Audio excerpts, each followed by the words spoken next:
ನಿಮ್ಮ ಮನೆಯಲ್ಲಿ ಕ್ಯಾಶ್ ಇದೆಯಾ? ನೀವು ಪ್ರತಿ ತಿಂಗಳು ಸ್ಯಾಲರಿಯನ್ನ ಕ್ಯಾಶ್ ರೂಪದಲ್ಲಿ ವಿತ್ಡ್ರಾ ಮಾಡ್ತಾ ಇದ್ದೀರಾ ಅಥವಾ ಲೆಕ್ಕ ಕೊಡದೆ ಇರೋ ಹಣವನ್ನ ಟ್ರಾನ್ಸಾಕ್ಷನ್ ಮಾಡ್ತಾ ಇದ್ದೀರಾ?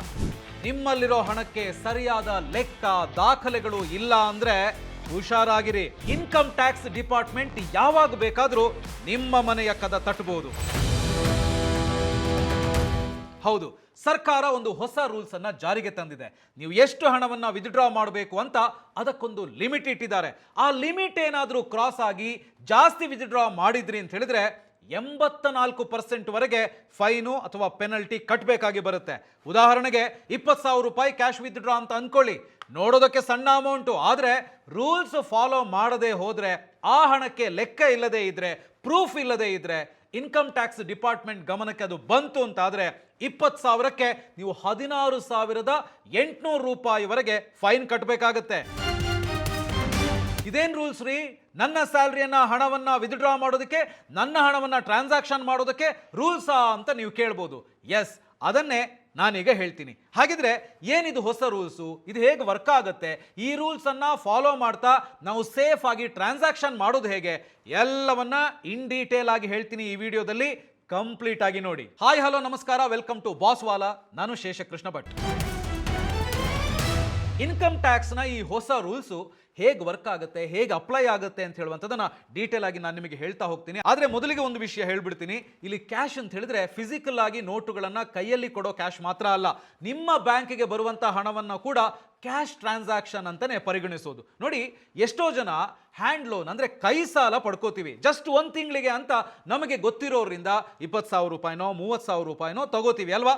ಅದಕ್ಕೂ ಕೂಡ ಈ ರೂಲ್ಸ್ ಅಪ್ಲೈ ಆಗುತ್ತೆ. ಒಂದು ಬಿಸ್ನೆಸ್ ನಡೆಸ್ತಾ ಇರ್ತೀರಿ, ಯಾರೋ ಕಸ್ಟಮರ್ ಬಲ್ಕ್ ಆಗಿ ಏನೋ ತಗೋತಾರೆ, ಕ್ಯಾಶ್ ಟ್ರಾನ್ಸಾಕ್ಷನ್ ಮಾಡ್ತಾರೆ, ಅದಕ್ಕೂ ಕೂಡ ಈ ರೂಲ್ಸ್ ಅಪ್ಲೈ ಆಗುತ್ತೆ. ಒಂದು ಪ್ರಾಪರ್ಟಿ ಸೇಲ್ ಮಾಡ್ತೀರಿ, ಡೀಲ್ ಆಯಿತು, ಒಂದು 30,000 ರೂಪಾಯಿ ಅಡ್ವಾನ್ಸ್ ಕೊಟ್ಟರು, ಅದು ಕ್ಯಾಶ್ ಅಂತ ಹೇಳಿದ್ರೆ ಅದಕ್ಕೂ ಕೂಡ ಈ ರೂಲ್ಸ್ ಅಪ್ಲೈ ಆಗುತ್ತೆ. ಇನ್ನು ಯಾರೋ ನಿಮ್ಮ ರಿಲೇಟಿವ್ ಎಮರ್ಜೆನ್ಸಿ ಅಂತ ಹೇಳಿ 1 ಲಕ್ಷ ರೂಪಾಯಿ ನಿಮ್ಮ ಅಕೌಂಟಿಗೆ ಟ್ರಾನ್ಸಾಕ್ಷನ್ ಮಾಡ್ತಾರೆ, ಪ್ರೂಫ್ ಇಲ್ಲದೆ ಹೋದರೆ ಅದು ಕೂಡ ಸಮಸ್ಯೆ ಆಗುತ್ತೆ. ಇನ್ಕಮ್ ಟ್ಯಾಕ್ಸ್ ಡಿಪಾರ್ಟ್ಮೆಂಟ್ ನಿಮ್ಮ ಹತ್ರ ಇದಕ್ಕೆ ಸಂಬಂಧಪಟ್ಟಂತೆ ಪ್ರಶ್ನೆಗಳನ್ನು ಕೇಳಬಹುದು. ಒಂದು ವೇಳೆ ಇವೆಲ್ಲ ಪ್ರೂಫ್ ಇಲ್ಲದೆ ಇರೋ ಅಥವಾ ಪ್ರೂಫ್ ಕೊಡಕ್ಕಾಗದೇ ಇರುವಂಥ, ಲೆಕ್ಕವಿಲ್ಲದ, ಟ್ರೇಸ್ ಮಾಡಲಿಕ್ಕಾಗದೇ ಇರುವಂಥ ಟ್ರಾನ್ಸಾಕ್ಷನ್ ಅಂತ ಹೇಳಿ ಕಂಡು ಬಂದರೆ ಇನ್ಕಮ್ ಟ್ಯಾಕ್ಸ್ ಡಿಪಾರ್ಟ್ಮೆಂಟ್ 84% ವರೆಗೆ ಟ್ಯಾಕ್ಸ್ ಅಥವಾ ಪೆನಲ್ಟಿಯನ್ನು ಹಾಕಬಹುದು. ಹುಷಾರಾಗಿರಿ. ಅಷ್ಟೇ ಅಲ್ಲ, ನೀವು ಬ್ಯಾಂಕ್ನಿಂದ ಲಂಸಮ್ ಅಮೌಂಟ್ ತೆಗಿತೀರಿ ಅಥವಾ ವಿತ್ಡ್ರಾ ಮಾಡ್ತೀರಿ ಅಂತ ಹೇಳಿದ್ರೆ ಮೊದಲು ಆ ಮಾಹಿತಿ ಇನ್ಕಮ್ ಟ್ಯಾಕ್ಸ್ ಡಿಪಾರ್ಟ್ಮೆಂಟ್ಗೆ ಹೋಗೋ ಸಾಧ್ಯತೆ ಇರುತ್ತೆ. ನಮ್ಮ ಆದಾಯಕ್ಕೂ ಮೀರಿ ಯಾವುದೋ ಲೆಕ್ಕ ಕೊಡದೆ ಇರೋ ಹಣ ನಮ್ಮ ಹತ್ತಿರ ಇದೆ ಅಂತ ಹೇಳಿದ್ರೆ ಅದಕ್ಕೆ ಇನ್ಕಮ್ ಟ್ಯಾಕ್ಸ್ ಡಿಪಾರ್ಟ್ಮೆಂಟ್ ಪ್ರಶ್ನೆಗಳನ್ನು ಕೇಳೋ ಸಾಧ್ಯತೆ ಇರುತ್ತೆ. ಹೌದು, ಇದೆಲ್ಲ ಓಕೆ, ಆದರೆ ಇದೇನು 84% ಪೆನಲ್ಟಿ? ಹಾಗಿದ್ರೆ ಬ್ಯಾಂಕ್ನಿಂದ ಎಷ್ಟು ವಿತ್ಡ್ರಾ ಮಾಡಬೇಕು, ಅದಕ್ಕಿರೋ ಲಿಮಿಟ್ ಏನು, ಎಷ್ಟು ಹಣ ವಿತ್ಡ್ರಾ ಮಾಡಿದರೆ ಬ್ಯಾಂಕ್ ಇನ್ಕಮ್ ಟ್ಯಾಕ್ಸ್ ಡಿಪಾರ್ಟ್ಮೆಂಟ್ಗೆ ಇನ್ಫಾರ್ಮ್ ಮಾಡುತ್ತೆ? ಈಗ ಎಲ್ಲರೂ ಮಾತನಾಡ್ತಾ ಇರುವಂಥ ಈ ಇನ್ಕಮ್ ಟ್ಯಾಕ್ಸ್ ರೂಲ್ಸ್ ಏನು, ಇದು ಹೇಗೆ ವರ್ಕ್ ಆಗುತ್ತೆ, ಅದೇ ರೀತಿ ಬ್ಯಾಂಕ್ಗಳು ಇದಕ್ಕೆ ಹೇಗೆ ರೆಸ್ಪಾಂಡ್ ಮಾಡುತ್ತೆ, ಎಲ್ಲವನ್ನ ಕೂಡ ಈಗ ಒಂದೊಂದಾಗಿ ನೋಡ್ತಾ ಹೋಗೋಣ. ಇದರಲ್ಲಿ ಮೊದಲನೇದು ಕ್ಯಾಶ್ ವಿತ್ಡ್ರಾ ಲಿಮಿಟ್. ನೋಡಿ, ಆಗ್ಲೇ ನಾನು ಹೇಳಿದೆ ಸ್ಯಾಲ್ರಿ ವಿತ್ಡ್ರಾ ಮಾಡೋದಕ್ಕೂ ಕೂಡ ಲಿಮಿಟ್ ಇದೆ ಅಂತ. ಎಸ್, ಅದನ್ನ ಈಗ ನಾನು ನಿಮಗೆ ಹೇಳ್ತೀನಿ. ನೋಡಿ, ನಮ್ಮ ಸ್ಯಾಲರಿ ಬ್ಯಾಂಕಿಗೆ ಕ್ರೆಡಿಟ್ ಆಗ್ತಿದ್ದಂತೆ ನಾವು ಮನೆ ಖರ್ಚಿಗೋಸ್ಕರ ವಿತ್ಡ್ರಾ ಮಾಡ್ತೀವಿ, ATM ನಿಂದ ಹಣ ಡ್ರಾ ಮಾಡ್ತೀವಿ, ರೆಂಟ್ ಕೊಡೋದಕ್ಕೆ, ಯುಟಿಲಿಟಿ ಬಿಲ್ ಪೇ ಮಾಡೋದಕ್ಕೆ, ಎಲೆಕ್ಟ್ರಿಸಿಟಿ ಬಿಲ್ಲು, ವಾಟರ್ ಬಿಲ್ಲು, ಹೀಗೆ ಇದಕ್ಕೆ ಕ್ಯಾಶ್ ವಿತ್ಡ್ರಾ ಮಾಡೋದು ನಮಗೆ ಅಭ್ಯಾಸವಾಗ್ಬಿಟ್ಟಿದೆ. ಆದರೆ ಈಗ UPI ಬಂದ ಮೇಲೆ ಎಷ್ಟೋ ಜನ UPI ಮೂಲಕ ಕೂಡ ಹಣವನ್ನು ಪೇ ಮಾಡ್ತಾರೆ. ಆದರೆ ಇಲ್ಲಿ ಲಿಮಿಟ್ ಏನು ಅಂತ ಹೇಳಿದ್ರೆ ಇನ್ಕಮ್ ಟ್ಯಾಕ್ಸ್ ಡಿಪಾರ್ಟ್ಮೆಂಟ್ ತಂದಿರೋ ಲಿಮಿಟ್ ಏನಂದ್ರೆ 1 ವರ್ಷದಲ್ಲಿ ನೀವು ನಿಮ್ಮ ಸೇವಿಂಗ್ಸ್ ಬ್ಯಾಂಕ್ ಅಕೌಂಟ್ನಿಂದ 10 ಲಕ್ಷದಿಂದ ಜಾಸ್ತಿ ವಿತ್ಡ್ರಾ ಮಾಡಿದ್ರಿ ಅಂತ ಹೇಳಿದ್ರೆ ಇನ್ಕಮ್ ಟ್ಯಾಕ್ಸ್ ಡಿಪಾರ್ಟ್ಮೆಂಟ್ಗೆ ನಿಮ್ಮ ಬ್ಯಾಂಕು ಆಟೋಮ್ಯಾಟಿಕ್ ಆಗಿ ಒಂದು ರಿಪೋರ್ಟ್ ಅನ್ನು ಕೊಡುತ್ತೆ. ಫಾರ್ ಎಕ್ಸಾಂಪಲ್, ಶೇಷಕೃಷ್ಣ ಈ ವರ್ಷದಲ್ಲಿ ತನ್ನ ಅಕೌಂಟ್ನಿಂದ 12 ಲಕ್ಷ ರೂಪಾಯಿ ವಿತ್ಡ್ರಾ ಮಾಡಿದ್ದಾರೆ ಅಂತ ಹೇಳಿ ಯಾರಿಗೂ ಕೇಳದೆ ಈ ಮಾಹಿತಿಯನ್ನು ಇನ್ಕಮ್ ಟ್ಯಾಕ್ಸ್ ಡಿಪಾರ್ಟ್ಮೆಂಟ್ಗೆ ನಿಮ್ಮ ಬ್ಯಾಂಕ್ ಕೊಟ್ಬಿಡುತ್ತೆ.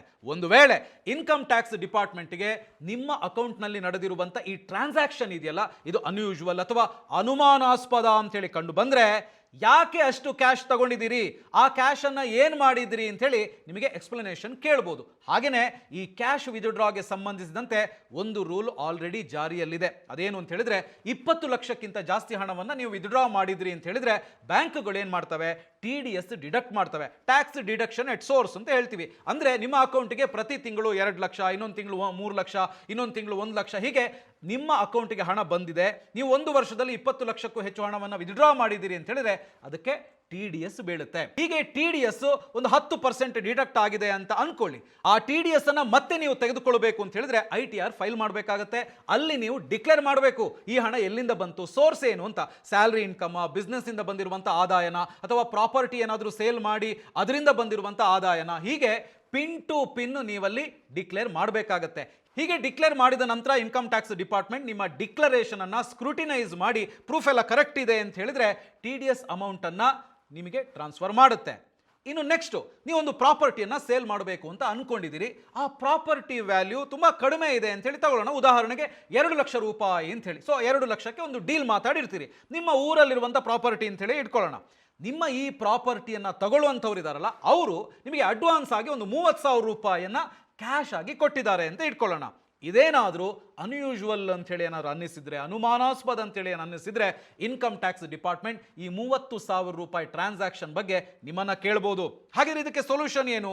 30,000 ರೂಪಾಯಿಗೆ ಏನಾದರೂ ಅಗ್ರಿಮೆಂಟ್ಸ್ ಬರಿಬೇಕಾ ಅಂತ ಕೇಳಿದ್ರೆ ಖಂಡಿತವಾಗ್ಲೂ ನೀವು ಏನಾದರೂ ಒಂದು ಸಣ್ಣ ಮಟ್ಟಿನ ಅರೇಂಜ್ಮೆಂಟ್ ಮಾಡಲೇಬೇಕು. ಅಂದ್ರೆ ಒಂದು ರೆಡಿಮೇಡ್ ಫಾರ್ಮ್ಯಾಟ್ ನಲ್ಲಿ ಇಬ್ಬರೂ ಪಾರ್ಟಿಗಳು ಇವರ ಆಧಾರ್ ನಂಬರ್ ಇದು, ಪ್ಯಾನ್ ನಂಬರ್ ಇದು, ಇಂತಹ ಪ್ರಾಪರ್ಟಿಗೆ ಸಂಬಂಧಿಸಿದಂತೆ ನಾವಿಬ್ಬರು ಕೂಡ ವ್ಯವಹಾರ ಮಾತಾಡಿದ್ದೀವಿ, ಡೀಲ್ ಮಾಡ್ಕೊಂಡಿದ್ದೀವಿ, ಇಂತಹ ದಿನ ಇದಕ್ಕಾಗಿ 30,000 ರೂಪಾಯಿಯನ್ನು ಇವರು ನನಗೆ ಕ್ಯಾಶು ಅಥವಾ ಟ್ರಾನ್ಸಾಕ್ಷನ್ ಮಾಡಿದ್ದಾರೆ ಅಂತ ಬರ್ಕೊಂಡು ಉಳಿದ ಹಣವನ್ನು ಇನ್ನಿಷ್ಟು ತಿಂಗಳಲ್ಲಿ ಕೊಡ್ತಾರೆ ಅಂತ ಬರೆದು ಸೈನ್ ಮಾಡಿ ಇಟ್ಕೊಂಡ್ರೆ, ಒಂದು ವೇಳೆ ಇನ್ಕಮ್ ಟ್ಯಾಕ್ಸ್ ಡಿಪಾರ್ಟ್ಮೆಂಟ್ ಏನಾದರೂ ಕೇಳಿದ್ರು ಕೂಡ ಅದನ್ನು ನೀವು ಸಬ್ಮಿಟ್ ಮಾಡಿದರೆ ಆಯಿತು, ಆಗ ನೀವು ಸೇಫ್ ಆಗಿರ್ತೀರಾ. ಇಲ್ಲ, ನಾನು ಈ ರೂಲ್ಸನ್ನು ಫಾಲೋ ಮಾಡಲ್ಲ ಅಂತ ಅನ್ಕೊಳ್ಳಿ, ನಿಮಗೆ ಅಡ್ವಾನ್ಸ್ ಆಗಿ ಬಂದಿರುವಂಥ 30,000 ರೂಪಾಯಿ ಇದೆಯಲ್ಲ, ಅದು ಕಂಪ್ಲೀಟ್ ಆಗಿ ಪೆನಲ್ಟಿ ಆಗಿ ಕಟ್ಟಬೇಕಾದಿತ್ತು. ಅಂದರೆ 100% ಪೆನಲ್ಟಿ ಕಟ್ಟಬೇಕಾಗಿ ಬರ್ಬೋದು, ಹುಷಾರು. ಈಗ ನಿಮಗೆ ನಾನು 5 ಪ್ರಾಕ್ಟಿಕಲ್ ಎಕ್ಸಾಂಪಲ್ ಸಮೇತ ಇದನ್ನು ಎಕ್ಸ್ಪ್ಲೈನ್ ಮಾಡಿ ತಿಳಿಸ್ತೀನಿ. ಆದರೆ ಅದಕ್ಕೂ ಮೊದಲು ಒಂದು ಮುಖ್ಯವಾದಂಥ ವಿಚಾರವನ್ನು ಹೇಳಬೇಕು. ಅದೇನು ಅಂತ ಹೇಳಿದ್ರೆ, ನೋಡಿ, ನಿಮ್ಮ ಇಡೀ ಕುಟುಂಬ ನಿಮ್ಮನ್ನು ಅವಲಂಬಿಸಿರುತ್ತೆ. ನೀವು ದೊಡ್ಡ ದೊಡ್ಡ ಕನಸುಗಳನ್ನು ಹೊತ್ತಿರ್ತೀರಿ, ಫ್ಯಾಮಿಲಿಯನ್ನು ತುಂಬ ಚೆನ್ನಾಗಿ ನೋಡ್ಕೊಳ್ಬೇಕು ಅಂತ ಹೇಳುವಂಥ ಆಸೆ ನಿಮಗಿರುತ್ತೆ.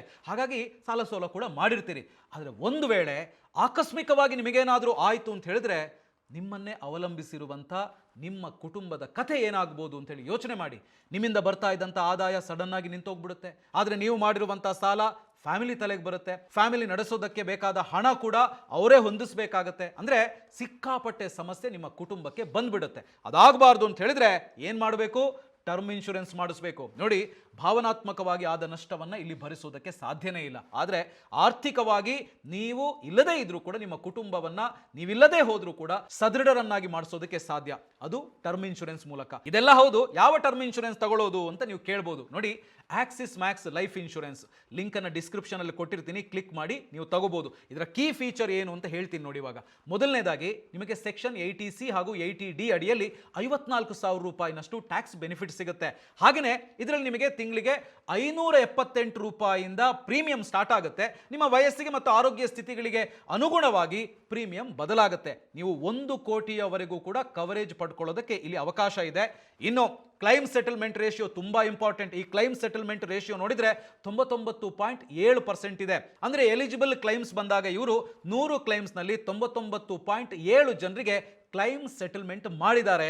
ಅಂದ್ರೆ ಇದು ನಂಬಿಕೆಗೆ ಅರ್ಹವಾಗಿದೆ ಅನ್ನೋದನ್ನ ತೋರಿಸುತ್ತೆ. ಇನ್ನು ಇದರಲ್ಲಿ 64 ಕ್ರಿಟಿಕಲ್ ಇಲ್ನೆಸ್ಗಳು ಕವರ್ ಆಗಿವೆ. ಯಾವುದು ತುಂಬಾ ಕ್ರಿಟಿಕಲ್ ರೋಗಗಳು ಅಂತ ಗುರುತಿಸಿದ್ದಾರೋ ಅದರಲ್ಲಿ 64 ಕ್ರಿಟಿಕಲ್ ರೋಗಗಳು ಇದರಲ್ಲಿ ಕವರ್ ಆಗುತ್ತೆ ಅಂತ ಹೇಳಿ ಕಂಪನಿ ಹೇಳಿದೆ. ಹಾಗೇನೆ ಕ್ಲೈಮ್ ಕೊಡೋದಕ್ಕೂ ಇವರು ಡಿಲೇ ಮಾಡಲ್ಲ. ಕೇವಲ 3 ಗಂಟೆಯಲ್ಲಿ ಕ್ಲೈಮ್ ಸೆಟಲ್ ಮಾಡ್ತಾರೆ. ಇದೆಲ್ಲದರ ಜೊತೆಗೆ ಪ್ರೀಮಿಯಂ ಡಿಸ್ಕೌಂಟ್ ಕೂಡ ಸಿಗುತ್ತೆ. ಹೌದು, ಫಸ್ಟ್ ಇಯರ್ ನಿಮಗೆ ಪ್ರೀಮಿಯಂ ಮೇಲೆ 15% ಡಿಸ್ಕೌಂಟ್ ಸಿಗುತ್ತೆ. ನೀವು ಆಕ್ಸಿಸ್ ಮ್ಯಾಕ್ಸ್ ಲೈಫ್ ಇನ್ಶೂರೆನ್ಸ್ ಅನ್ನ ಪರಿಗಣಿಸಬಹುದು.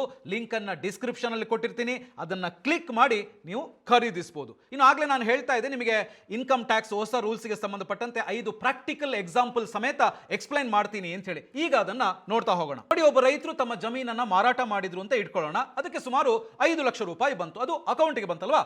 ಅದನ್ನ ಲೀಗಲ್ ಆಗಿ ಪ್ರೂವ್ ಮಾಡ್ಕೊಳ್ಳೋದಕ್ಕೆ ಏನು ಪ್ರಿಕಾಷನ್ಸ್ ತೆಗೆದುಕೊಳ್ಬೇಕು? ಇಲ್ಲ, ನಾನು ಬಿಸ್ನೆಸ್ಗೋಸ್ಕರ ನನ್ನ ಫ್ರೆಂಡ್ ಹತ್ರ ಲೋನ್ ತಗೊಂಡಿದ್ದೀನಿ, ಅದಕ್ಕೆ ನಾನು ಏನು ಮಾಡಬೇಕು? ಇನ್ನು ನಮ್ಮ ಫ್ಯಾಮಿಲಿ ಫ್ರೆಂಡು ಎಮರ್ಜೆನ್ಸಿ ಅಂತ ಹೇಳಿಬಿಟ್ಟು ಒಂದು ಅಮೌಂಟನ್ನು ಬ್ಯಾಂಕ್ ಟ್ರಾನ್ಸ್ಫರ್ ಮಾಡಿದ್ರು, ಅದು ಪ್ರಾಬ್ಲಮ್ ಆಗಬಹುದಾದ್ರೆ ನಾನು ಅದಕ್ಕೆ ಏನು ಅರೇಂಜ್ಮೆಂಟ್ ಮಾಡಬೇಕಾಗತ್ತೆ?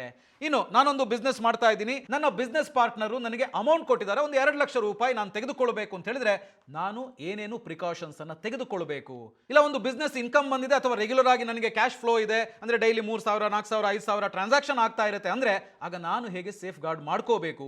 ಇದೆಲ್ಲದರ ಬಗ್ಗೆ ಈಗ ಪ್ರಾಕ್ಟಿಕಲ್ ಆಗಿ ಒನ್ ಬೈ ಒನ್ ನೋಡ್ತಾ ಹೋಗೋಣ. ಸೊ ಮೊದಲನೇದು ನಾನು ಆಗ್ಲೇ ಹೇಳಿದೆ, ರೈತರೊಬ್ರು ತಮ್ಮ ಕೃಷಿ ಜಮೀನನ್ನ ಸೇಲ್ ಮಾಡಿದ್ದಾರೆ, 5 ಲಕ್ಷ ರೂಪಾಯಿಗೆ ಮಾತುಕತೆ ಆಗಿದೆ, ಹಾಗೂ ಆ 5 ಲಕ್ಷ ರೂಪಾಯಿ ಅವರ ಅಕೌಂಟ್ಗೆ ಬಂದಿದೆ ಅಂತ ಹೇಳಿ ಇಟ್ಕೊಳ್ಳೋಣ. ಆಗ ಅವ್ರು ಏನ್ ಮಾಡಬೇಕು? ತಮ್ಮ ಅಕೌಂಟ್ಗೆ ಬಂದಿರುವಂತಹ ಹಣದ ಕುರಿತಾಗಿ ಅವರು ಹೇಗೆ ಪ್ರೂಫ್ ಅನ್ನ ಮೇಂಟೈನ್ ಮಾಡೋದು ಅಂತ ಹೇಳಿದ್ರೆ, ರಿಜಿಸ್ಟ್ರೇಷನ್ ಮಾಡ್ತಾರಲ್ವಾ, ಸೇಲ್ ಡೀಡ್ ರಿಜಿಸ್ಟರ್ ಮಾಡ್ತಾರಲ್ಲ, ಆ ರಿಜಿಸ್ಟರ್ಡ್ ಸೇಲ್ ಡೀಡ್ ಅನ್ನ ನೀವು ಇಟ್ಕೋಬೇಕು, ಅದು ಪ್ರೂಫ್ ಆಗಿ ವರ್ಕ್ ಆಗುತ್ತೆ. ಹಾಗೇನೆ IT ರಿಟರ್ನ್ಸ್ ಅಲ್ಲಿ ಅಂದ್ರೆ ITR ಫೈಲ್ ಮಾಡುವಾಗ ಇದನ್ನ ಮರೆಯದೆ ಅಲ್ಲಿ ಮೆನ್ಷನ್ ಮಾಡಲೇಬೇಕು. ನಾನು ಟ್ಯಾಕ್ಸ್ ಲಿಮಿಟ್ ನಲ್ಲಿ ಇಲ್ಲ, ಟ್ಯಾಕ್ಸ್ ಸ್ಲ್ಯಾಬ್ಗೆ ಬರಲ್ಲ, ನನಗೆ ಟ್ಯಾಕ್ಸ್ ಇಲ್ಲ ಅಂತ ಸುಮ್ಮನೆ ಕೂರಬಾರ್ದು. ಈ ತರಹದ ಟ್ರಾನ್ಸಾಕ್ಷನ್ ಮಾಡುವಾಗ ಅದನ್ನ ಸರ್ಕಾರಕ್ಕೂ ತಿಳಿಸಿದ್ರೆ ಅದು ಒಂಥರ ಪ್ರೂಫ್ ಆಗಿ ವರ್ಕ್ ಆಗುತ್ತೆ. ಇನ್ನು ಎರಡನೇದು, ಏನೋ ಎಮರ್ಜೆನ್ಸಿ ಬಂತು ಅಂತ ನೀವು ನಿಮ್ಮ ಫ್ರೆಂಡ್ ಹತ್ರ ಅಮೌಂಟ್ ಕೇಳಿದಿರಿ, ಅವರು ತುಂಬಾ ರಿಚ್ ಅಂತ ಇಟ್ಕೊಳ್ಳೋಣ, 1 ಲಕ್ಷ ರೂಪಾಯಿ ಅಂತ ಇಟ್ಕೊಳ್ಳೋಣ, ಅದನ್ನ ಕ್ಯಾಶ್ ರೂಪದಲ್ಲಿ ಕೊಟ್ರೆ ಪ್ರಾಬ್ಲಮ್. ಅನ್ಯೂಶುವಲ್ ಟ್ರಾನ್ಸಾಕ್ಷನ್, ನೀವು ಕ್ಯಾಶ್ನಲ್ಲಿ 1 ಲಕ್ಷ ರೂಪಾಯಿ ತಗೋತೀರಿ, ಅದನ್ನು ನಿಮ್ಮ ಅಕೌಂಟ್ಗೆ ಹಾಕ್ತೀರಿ, ಅದು ಕೂಡ ಅನ್ಯೂಶುವಲ್ ಟ್ರಾನ್ಸಾಕ್ಷನ್ ಅಂತ ಹೇಳಿ ಕಂಡು ಬಂದ್ರೆ ಇನ್ಕಮ್ ಟ್ಯಾಕ್ಸ್ ಡಿಪಾರ್ಟ್ಮೆಂಟ್ ನಿಮ್ಮನ್ನ ಪ್ರಶ್ನೆ ಮಾಡಬಹುದು. ಅದಕ್ಕೆ ನೀವು ಏನು ಮಾಡಬೇಕು ಅಂತ ಹೇಳಿದ್ರೆ, ಹಣ ಪಡೆಯುವಂತ ಸಂದರ್ಭದಲ್ಲಿ ಹಣವನ್ನ ಚೆಕ್ ಮೂಲಕನೋ UPI ಮೂಲಕನೋ ಅಥವಾ ನೆಫ್ಟ್ RTGS ಮೂಲಕನೋ ಬರೋ ಹಾಗೆ, ಅಂದ್ರೆ ಬ್ಯಾಂಕಿಂಗ್ ಚಾನೆಲ್ ಮೂಲಕನೇ ನಿಮ್ಮ ಅಕೌಂಟ್ಗೆ ಹಣ ಬರೋ ಹಾಗೆ ಮಾಡಬೇಕು. ಆಗ ಅದು ನಿಮಗೆ ಪ್ರೂಫ್ ಆಗಿ ಕೆಲಸ ಮಾಡುತ್ತೆ. ಹಾಗೇನೆ ನಿಮಗೆ ಹಣ ಕೊಡೋ ನಿಮ್ಮ ಫ್ರೆಂಡ್ ಇದಾರಲ್ಲ, ಅವರ ಪ್ಯಾನ್ ನಂಬರ್ ಹಾಕಿ ಸಿಂಪಲ್ ಲೋನ್ ಅಗ್ರಿಮೆಂಟ್ ಅನ್ನ ಮಾಡ್ಕೊಳ್ಬೇಕು. ಇಂತಹ ದಿನ ಇಂತಹವರಿಂದ ಇಷ್ಟು ಹಣವನ್ನ ಲೋನ್ ರೂಪದಲ್ಲಿ ತಗೊಂಡಿದ್ದೀನಿ, ಅದನ್ನ ಇಷ್ಟು ದಿನಗಳಲ್ಲಿ ನಾನು ಮತ್ತೆ ವಾಪಸ್ ಮಾಡ್ತೀನಿ ಅಂತ ಹೇಳಿ. ಸೊ ಇದರಲ್ಲಿ ಡೀಟೇಲ್ಸ್ ಇರಬೇಕಾಗುತ್ತೆ, ಪ್ಯಾನ್ ನಂಬರು, ಡೇಟ್ ಇರಬೇಕು, ನೀವು ಅದಕ್ಕೆ ಸೈನ್ ಮಾಡಿರಬೇಕು. ಸೊ ಆಗ ಇನ್ಕಮ್ ಟ್ಯಾಕ್ಸ್ ಡಿಪಾರ್ಟ್ಮೆಂಟ್ ಏನಾದರೂ ಕೇಳಿತು ಅಂತ ಹೇಳಿದ್ರೆ ಇದನ್ನ ಪ್ರೂಫ್ ಆಗಿ ನೀವು ಸಬ್ಮಿಟ್ ಮಾಡಬಹುದು, ನೀವು ಸೇಫ್ ಆಗ್ತೀರಿ. ಇನ್ನು ನೆಕ್ಸ್ಟ್, ನೀವು ನಿಮ್ಮ ಫ್ಯಾಮಿಲಿ ರಿಲೇಟಿವ್ಸ್ ಹತ್ರ ಹಣವನ್ನ ತೆಗೆದುಕೊಳ್ಳೋದಾದ್ರೆ ಏನ್ ಮಾಡಬೇಕು? ಏನೋ ಎಮರ್ಜೆನ್ಸಿ, ನಿಮ್ಮ ರಿಲೇಟಿವ್ ನಿಮಗೆ ಹಣ ಟ್ರಾನ್ಸ್ಫರ್ ಅನ್ನ ಮಾಡಿದ್ದಾರೆ, ಅದೊಂದು 1 ಲಕ್ಷ ಅಂತ ಹೇಳಿ ಇಟ್ಕೊಳ್ಳೋಣ. ಇಂತಹ ಸಂದರ್ಭದಲ್ಲಿ ಕೆಲವೊಂದು ಕಂಡೀಷನ್ಗಳು ಇವೆ. ಸ್ಪೆಸಿಫಿಕ್ ರಿಲೇಟಿವ್ ಅಂತ ಹೇಳಿದ್ರೆ ಅಂದ್ರೆ ಹೆತ್ತವರು, ಅಪ್ಪ ಅಮ್ಮ ತಮ್ಮ ಅಣ್ಣ ತಂಗಿ ಅಕ್ಕ ಗಂಡ ಅಥವಾ ಹೆಂಡತಿ, ಹೀಗೆ ಸ್ಪೆಸಿಫಿಕ್ ರಿಲೇಟಿವ್ ಅವರೇನಾದ್ರೂ ನಿಮಗೆ ದುಡ್ಡು ಕೊಟ್ರೆ ಪ್ರಾಬ್ಲಮ್ ಇರಲ್ಲ. ಗಿಫ್ಟ್ ರೂಪದಲ್ಲಿ ಅಂತ ಅನ್ಕೋಬಹುದು. ಆದ್ರೆ ಅದೇ ಬೇರೆ ಯಾರಾದ್ರೂ ಗಿಫ್ಟ್ ರೂಪದಲ್ಲಿ ಹಣ ಕೊಟ್ರೆ ಅದಕ್ಕೊಂದು ಲಿಮಿಟ್ ಇದೆ. 50,000ಕ್ಕಿಂತ ಜಾಸ್ತಿ ಕೊಟ್ರೆ ಅದರ ಮೇಲೆ ಟ್ಯಾಕ್ಸ್ ಇದೆ, ಕಟ್ಟಬೇಕಾಗತ್ತೆ. ITR ಫೈಲ್ ಮಾಡೋ ಸಂದರ್ಭದಲ್ಲಿ ಇದು ನಿಮಗೆ ಪ್ರಾಬ್ಲಮ್ ಆಗುತ್ತೆ. ನಿಮ್ಮ ಅಕೌಂಟ್ಗೆ ಬಂದಿರುವಂತ ಗಿಫ್ಟ್ ಹಣದ ಮೇಲೆ ಟ್ಯಾಕ್ಸ್ ಕಟ್ಟಿದೀರಾ, ನಿಮಗೆ ಗಿಫ್ಟ್ ಕೊಟ್ಟವರಿಗೆ ಆ ಹಣ ಎಲ್ಲಿಂದ ಬಂತು, ಅದು ಟ್ರೇಸಬಲ್ ರೂಪದಲ್ಲಿ ಬಂದಿದ್ಯಾ, ಇದು ಕೂಡ ಇಂಪಾರ್ಟೆಂಟ್. ಅದಕ್ಕೆ ನೀವೇನ್ ಮಾಡಬೇಕು ಅಂತ ಹೇಳಿದ್ರೆ, ಒಂದು ಸಣ್ಣ ಗಿಫ್ಟ್ ಡೀಡನ್ನು ಮಾಡಿ ಹಣ ತಗೊಂಡ್ರೆ ಭವಿಷ್ಯದಲ್ಲಿ ನಿಮಗೆ ಇದಕ್ಕೆ ಸಂಬಂಧಿಸಿದಂತೆ ಏನು ಕೂಡ ಸಮಸ್ಯೆ ಬರಲಿಕ್ಕಿಲ್ಲ. ಇಲ್ಲ ಅಂತ ಹೇಳಿದ್ರೆ ನಿಮ್ಮ ಕಂಪ್ಲೀಟ್ ಅಕೌಂಟ್ ಟ್ರಾನ್ಸಾಕ್ಷನ್ ನೋಡಿ ಇದರ ಮೇಲೆ ನಿಮಗೆ ಪೆನಲ್ಟಿ ಹಾಕುವಂತ ಸಾಧ್ಯತೆ ಇರುತ್ತೆ. ಸರ್ಕಾರದ ನಿಯಮಗಳನ್ನು ಪಾಲಿಸಿಲ್ಲ ಅಂತ ಹೇಳಿದ್ರೆ ಭವಿಷ್ಯದಲ್ಲಿ ಏನೇನು ಸಮಸ್ಯೆಗಳು ಬರುತ್ತೆ ಅನ್ನೋದಕ್ಕೇನೆ ಸರಿಯಾಗಿ ಪ್ಲಾನ್ ಮಾಡೋದಕ್ಕೆ ಇದನ್ನೆಲ್ಲ ತಿಳ್ಕೊಂಡಿರಬೇಕು. ಇನ್ನು 4ನೇದು, ನಿಮ್ಮ ಬಿಸ್ನೆಸ್ ಪಾರ್ಟ್ನರು ಬಿಸ್ನೆಸ್ಗೆ ಹೆಲ್ಪ್ ಆಗಲಿ ಅಂತೇಳಿ ನಿಮಗೆ 3 ಲಕ್ಷ ರೂಪಾಯಿ ಟ್ರಾನ್ಸ್ಫರ್ ಮಾಡಿದ್ದಾರೆ ಅಂತ ಅನ್ಕೊಳ್ಳಿ. ಅದು ಕೂಡ ನಿಮ್ಮ ಬಿಸ್ನೆಸ್ ಅಕೌಂಟ್ಗೆ. ಆದರೂ ಕೂಡ ನೀವಿಲ್ಲಿ ಸ್ವಲ್ಪ ಜಾಗ್ರತೆ ವಹಿಸಬೇಕಾಗತ್ತೆ. ಹಾಗಿದ್ರೆ ಏನು ಜಾಗ್ರತೆ ವಹಿಸಬೇಕು ಇಲ್ಲಿ ನೋಡಿ, ನಿಮ್ಮ ಪಾರ್ಟ್ನರ್ಗೆ ಆ ಹಣ ಎಲ್ಲಿಂದ ಬಂತು, ಅದನ್ನು ITR ನಲ್ಲಿ ಡಿಕ್ಲೇರ್ ಮಾಡಿದಾರೋ ಇಲ್ವೋ, ಇದು ಇನ್ಕಮ್ ಟ್ಯಾಕ್ಸ್ ಡಿಪಾರ್ಟ್ಮೆಂಟ್ಗೆ ತುಂಬಾ ಇಂಪಾರ್ಟೆಂಟ್ ಆಗುತ್ತೆ. ಸೊ ಇಂತಹ ಸಂದರ್ಭದಲ್ಲಿ ನಿಮ್ಮ ಬಿಸ್ನೆಸ್ ಪಾರ್ಟ್ನರ್ ಏನ್ ಮಾಡಬಹುದು ಅಂತ ಹೇಳಿದ್ರೆ, ಪ್ರಾಪರ್ ಬ್ಯಾಂಕಿಂಗ್ ಚಾನೆಲ್ ಮೂಲಕವೇ ನಿಮಗೆ ಆ ಹಣವನ್ನ ಕಳಿಸಬೇಕು, ಕ್ಯಾಶ್ ರೂಪದಲ್ಲಿ ಅಲ್ಲ. ನೆಫ್ಟು, UPI, RTGS, IMPS ಹೀಗೆ ಏನೇ ಇದ್ರೂ ಕೂಡ ಆ ಮೂಲಕವೇ, ಅಂದ್ರೆ ಬ್ಯಾಂಕಿಂಗ್ ಚಾನೆಲ್ ಮೂಲಕನೇ ಬರಬೇಕು. ಪ್ಯಾನ್ ಡೀಟೇಲ್ಸು, ಅಡ್ರೆಸ್ಸು ಎಲ್ಲವನ್ನ ಕೂಡ ಡಿಕ್ಲೇರ್ ಮಾಡಬೇಕು. ಬಿಸ್ನೆಸ್ ಪಾರ್ಟ್ನರ್ ಅಂತ ಹೇಳಿದ ಮೇಲೆ ಇದೆಲ್ಲ ಇದ್ದೇ ಇರುತ್ತೆ. ಸೊ ಅದರ ಜೊತೆಗೆ ಅವರು ITR ಡಿಕ್ಲೇರ್ ಅನ್ನ ಅಟ್ಯಾಚ್ ಮಾಡಬೇಕು. ಅದು ಲೇಟೆಸ್ಟ್ ITR ಯಾವುದು ಅವರು ಫೈಲ್ ಮಾಡಿದ್ದಾರೆ ಅಂತ ಹೇಳುವಂಥದ್ದನ್ನು ನೋಡಿ ಅದನ್ನ ಅಟ್ಯಾಚ್ ಮಾಡಿದ್ರೆ ಆ ವ್ಯಕ್ತಿಗೆ ಈ 3 ಲಕ್ಷ ಎಲ್ಲಿಂದ ಬಂತು, ಅದನ್ನ ಡಿಪಾರ್ಟ್ಮೆಂಟ್ಗೆ ಡಿಕ್ಲೇರ್ ಮಾಡಿದಾರೋ ಇಲ್ವೋ, ಟ್ಯಾಕ್ಸ್ ಪೇ ಮಾಡಿದಾರೋ ಇಲ್ವೋ ಅನ್ನೋದನ್ನ ಟ್ರೇಸ್ ಮಾಡೋದಕ್ಕೆ ಸಾಧ್ಯ ಆಗುತ್ತೆ. ಇನ್ನು ಕೊನೆಯದಾಗಿ, ನಿಮಗೆ ಸ್ಯಾಲರಿ ಹೊರತಾಗಿ ಬೇರೆ ಬಿಸ್ನೆಸ್ ಇನ್ಕಮ್ ಇದೆ ಅಂತ ಹೇಳಿದ್ರೆ, ಅಂದ್ರೆ ನೀವೊಂದು ಶಾಪ್ ನಡೆಸ್ತಾ ಇರ್ತೀರಿ ಅಥವಾ ಒಂದು ಕಿರಾಣಿ ಅಂಗಡಿಯನ್ನ ನಡೆಸ್ತಾ ಇದ್ದೀರಿ ಪಾರ್ಟ್ ಟೈಮ್ ಅಲ್ಲಿ, ಪ್ರತಿದಿನ ನಿಮಗೆ 2,000 3,000 4,000 ಕ್ಯಾಶ್ ಟ್ರಾನ್ಸಾಕ್ಷನ್ ಆಗ್ತಾ ಇದೆ ಅಂತ ಹೇಳಿದ್ರೆ, ಇಲ್ಲಿ ಕ್ಯಾಶ್ ಅಂತ ಹೇಳಿದ್ರೆ ಮತ್ತೆ ಹೇಳ್ತಾ ಇದ್ದೀನಿ ನೋಡಿ, ಫಿಸಿಕಲ್ ಆಗಿ ನೋಟುಗಳನ್ನ ಕೈಯಲ್ಲಿ ಕೊಡೋದು ಮಾತ್ರ ಕ್ಯಾಶ್ ಅಲ್ಲ. ನಿಮ್ಮ ಬ್ಯಾಂಕಿಗೆ ಬರುವಂತಹ ಹಣವನ್ನ ಕೂಡ ಕ್ಯಾಶ್ ಅಂತಾನೆ ಪರಿಗಣಿಸ್ತಾರೆ. ಹಾಗೆ ಇಂತಹ ಸಂದರ್ಭದಲ್ಲಿ ಹೇಗೆ ಜಾಗೃತೆ ವಹಿಸಬೇಕು ಅಂತ ಹೇಳಿದ್ರೆ, ಇಲ್ಲಿ ಅದು ಸೆಕೆಂಡರಿ ಸೋರ್ಸ್ ಆಫ್ ಇನ್ಕಮ್ ಅಂತ ಪರಿಗಣಿಸಬೇಕಾಗತ್ತೆ. ಮತ್ತು ಈ ಸೆಕೆಂಡರಿ ಸೋರ್ಸ್ ಆಫ್ ಇನ್ಕಮ್ ಬರುತ್ತಲ್ವಾ, ಅದನ್ನ ನೀವು ITR ನಲ್ಲಿ ಡಿಕ್ಲೇರ್ ಮಾಡಬೇಕಾಗತ್ತೆ. ಯಾರು ನಿಮಗೆ ಟ್ರಾನ್ಸ್ಫರ್ ಮಾಡ್ತಾರೋ ಅವರು TDS ಡಿಡಕ್ಟ್ ಮಾಡಿ ಹಣ ಟ್ರಾನ್ಸ್ಫರ್ ಮಾಡ್ತಾರೆ. ಹಾಗಾಗಿ ಅವರು ITR ಫೈಲ್ ಮಾಡುವಾಗ ಅದನ್ನ ಅಲ್ಲಿ ಡಿಕ್ಲೇರ್ ಮಾಡಿರ್ತಾರೆ. ನೀವೇನಾದ್ರೂ ITR ಫೈಲ್ ಮಾಡಿಲ್ಲ ಅಂದ್ರೆ ಆಗ ನಿಮಗೆ ಪ್ರಾಬ್ಲಮ್ ಆಗ್ಬಿಡುತ್ತೆ. ಅವರು ತನ್ನ ITR ನಲ್ಲಿ ಹೇಳಿರ್ತಾರೆ, ನಾನು ಇಷ್ಟು TDS ಡಿಡಕ್ಟ್ ಮಾಡಿದ್ದೀನಿ ಅಂತ. ನಿಮ್ಮ ಹೆಸರಿನಲ್ಲಿಯೇ TDS ಡಿಡಕ್ಟ್ ಆಗಿರುತ್ತೆ. ಸೊ ನೀವು ಈ ಬಗ್ಗೆ ITR ನಲ್ಲಿ ಮೆನ್ಷನ್ ಮಾಡಿಲ್ಲ, ಫೈಲ್ ಮಾಡಿಲ್ಲ ಅಂತ ಆದ್ರೆ ಅದು ನಿಮಗೆ ಪ್ರಾಬ್ಲಮ್ ಆಗ್ಬಿಡುತ್ತೆ. ಯಾಕಂದ್ರೆ ನೀವು ನಿಮ್ಮ ಹಣದ ಬಗ್ಗೆ ಹೇಳಲಿಲ್ಲ ಅಂತ. ಸೊ ಇದೊಂದು ಪ್ರಾಸೆಸ್. ಇನ್ನೊಂದೇನು ಅಂತ ಹೇಳಿದ್ರೆ, ಪಾರ್ಟ್ ಟೈಮ್ ನಲ್ಲಿ ಕೆಲಸ ಮಾಡಿ ನೀವೇನಾದ್ರೂ ಹಣ ಸಂಪಾದನೆ ಮಾಡ್ತಾ ಇದ್ರೆ ಅದಕ್ಕೆ ಫಾರ್ಮ್ಯಾಟ್ಗಳಿವೆ, ತುಂಬಾ ಸಿಂಪಲ್ ಆಗಿರುವಂತಹ ಫಾರ್ಮ್ಯಾಟ್ಗಳು. ಅಂತಹ ಫಾರ್ಮ್ಯಾಟ್ಗಳಲ್ಲಿ ನೀವು ಒಂದು ಪ್ರೂಫ್ ಅನ್ನ ರೆಡಿ ಮಾಡಿ. ಯಾರು ನಿಮಗೆ ಪೇ ಮಾಡ್ತಿದ್ದಾರೆ, ಅವರು ಎಷ್ಟು ಪೇ ಮಾಡ್ತಾ ಇದ್ದಾರೆ, ಅವರ ಡೀಟೇಲ್ಸ್ ಏನು, ಯಾವ ಕಾರಣಕ್ಕೆ ಅವರು ನಿಮಗೆ ಪೇಮೆಂಟ್ ಮಾಡ್ತಿದ್ದಾರೆ ಅನ್ನೋದನ್ನೆಲ್ಲ ಆ ಫಾರ್ಮ್ಯಾಟ್ ನಲ್ಲಿ ಮೆನ್ಷನ್ ಮಾಡಬೇಕು. ಅಂದ್ರೆ ಅದರಲ್ಲಿ ಎಲ್ಲ ಇನ್ಫಾರ್ಮೇಶನ್ ಅನ್ನ ನೀವು ಎಂಟ್ರಿ ಮಾಡಬೇಕು. ಅದು ಕೂಡ ನಿಮಗೆ ಒಂದು ವೇಳೆ ಇನ್ಕಮ್ ಟ್ಯಾಕ್ಸ್ ಡಿಪಾರ್ಟ್ಮೆಂಟ್ ಈ ಬಗ್ಗೆ ಕೇಳಿತು ಅಂತ ಹೇಳಿದ್ರೆ ಪ್ರೂಫ್ ಆಗಿ ವರ್ಕ್ ಆಗುತ್ತೆ. ಇನ್ನು ಪ್ರತಿದಿನ 3,000 4,000 ಅಂತ ಇನ್ಕಮ್ ಬರೋ ಟ್ರಾನ್ಸಾಕ್ಷನ್ ಆಗೋ ಹಾಗೆ ಇದ್ರೆ ಅಂಥವ್ರು ಏನ್ ಮಾಡಬೇಕು ಅಂತ ಹೇಳಿದ್ರೆ, ನೀವು ಬಲ್ಕ್ ಆಗಿ ಏನಾದ್ರು ತಗೊಳ್ತೀರಿ ಅಂತ ಹೇಳಿದ್ರೆ ಇನ್ವಾಯ್ಸ್ ಜನರೇಟ್ ಮಾಡಬೇಕು. ನೀವು ಯಾರಿಗಾದ್ರೂ ಕಳಿಸ್ತೀರಿ ಅಂತ ಹೇಳಿದ್ರೆ ಅದಕ್ಕೆ ಸಂಬಂಧಿಸಿದಂತೆ ಬಿಲ್ ರೆಕಾರ್ಡ್ಸ್ ಅನ್ನ ಪ್ರಾಪರ್ ಆಗಿ ಮೇಂಟೈನ್ ಮಾಡಬೇಕಾಗುತ್ತೆ. ಪ್ರತಿದಿನ ಟ್ರಾನ್ಸಾಕ್ಷನ್ ಹೇಗೆ ನಡೀತಾ ಇದೆ, UPI ರೂಪದಲ್ಲಿ ಅಂತ ಹೇಳಿದ್ರೆ ನಿಮಗೆ ಅದರ ಟ್ರ್ಯಾಕ್ ಸಿಗುತ್ತೆ, ಟ್ರಾನ್ಸಾಕ್ಷನ್ ಹಿಸ್ಟ್ರಿ ಸಿಗುತ್ತೆ. ಆದ್ರೆ ಆ ಟ್ರ್ಯಾಕ್ ಇಲ್ಲದೆ ಏನಾದರೂ ಟ್ರಾನ್ಸಾಕ್ಷನ್ ನಡೀತಿದೆ ಅಂತ ಹೇಳಿದ್ರೆ ಅದರ ಬಗ್ಗೆ ಜಾಗೃತೆಯಿಂದ ಮೇಂಟೈನ್ ಮಾಡಬೇಕು.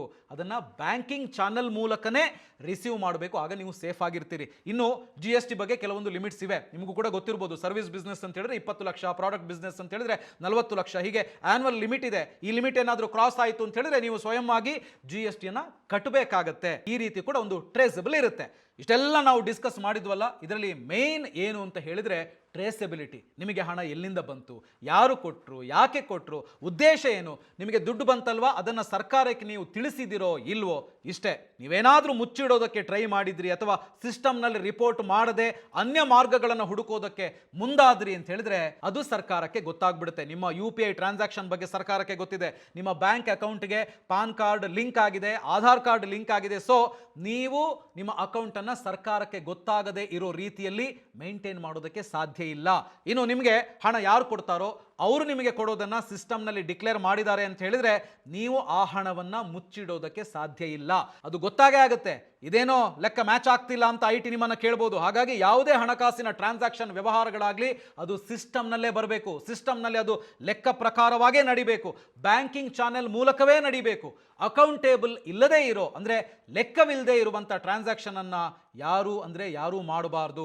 ಒಂದು ಸಣ್ಣ ರೈತರಾದ್ರೂ ಸರಿ, ಸಣ್ಣ ಬಿಸ್ನೆಸ್ ಮಾಡೋರಾದ್ರೂ ಸರಿ, ಬ್ಯಾಂಕಿಂಗ್ ಚಾನೆಲ್ ಅನ್ನ ಡಿವಿಯೇಟ್ ಮಾಡಬಾರ್ದು. ಇದನ್ನ ಇಂಪ್ಲಿಮೆಂಟ್ ಮಾಡೋದಕ್ಕೇನೆ IT ಡಿಪಾರ್ಟ್ಮೆಂಟ್ ಸ್ಟ್ರಿಕ್ಟ್ ಆಗಿ ಈ ಹೊಸ ರೂಲ್ಸ್ ಅನ್ನ ಜಾರಿಗೆ ತಂದಿದೆ. ಇನ್ನು ನಿಮ್ಮ ಬ್ಯಾಂಕ್ ಏನಾದ್ರೂ ತಪ್ಪು ಮಾಡಿದ್ರೆ ಅವರಿಗೂ ಕೂಡ ಪೆನಲ್ಟಿ ಇರುತ್ತೆ. ಹಾಗಾಗಿ ಈ ರೂಲ್ಸ್ ಅನ್ನ ಸ್ಟ್ರಿಕ್ಟ್ ಆಗಿ ಫಾಲೋ ಮಾಡಿ. ಇಲ್ಲಾಂದ್ರೆ ಇನ್ಕಮ್ ಟ್ಯಾಕ್ಸ್ ಡಿಪಾರ್ಟ್ಮೆಂಟ್ ಕೇಳೋ ಪ್ರಶ್ನೆಗಳಿಗೆ ದಾಖಲೆಗಳ ಸಮೇತ ಉತ್ತರ ಕೊಡಕ್ಕಾಗ್ಲಿಲ್ಲ ಅಂದ್ರೆ ಅಂತಹ ಅನ್ಟ್ರೇಸಬಲ್ ಟ್ರಾನ್ಸಾಕ್ಷನ್ ನಲ್ಲಿ ಸಿಕ್ಕಾಕೊಂಡ್ರೆ 84%, ಕೆಲವೊಮ್ಮೆ 100% ಪೆನಲ್ಟಿ ಅಥವಾ ಫೈನ್ ಕಟ್ಟಬೇಕಾಗಿ ಬರಬಹುದು. ಹುಷಾರಾಗಿರಿ. ಸೊ ಈ ವಿಡಿಯೋ ಇಷ್ಟ ಆಗಿದೆ ಅಂದ್ರೆ ಲೈಕ್ ಮಾಡಿ, ಹಾಗೇನೆ ಪ್ರತಿಯೊಬ್ಬರಿಗೂ ಕೂಡ ಇದನ್ನ ಶೇರ್ ಮಾಡಿ. ಇದರಿಂದ ಅವರಿಗೂ ಕೂಡ ಹೆಲ್ಪ್ ಆಗುತ್ತೆ. ಹಾಗೇನೆ ಬಾಸ್ ವಾಲಾ ಕನ್ನಡ ಚಾನಲ್ ಅನ್ನ ಸಬ್ಸ್ಕ್ರೈಬ್ ಮಾಡಿ. Boss Vala, B the boss.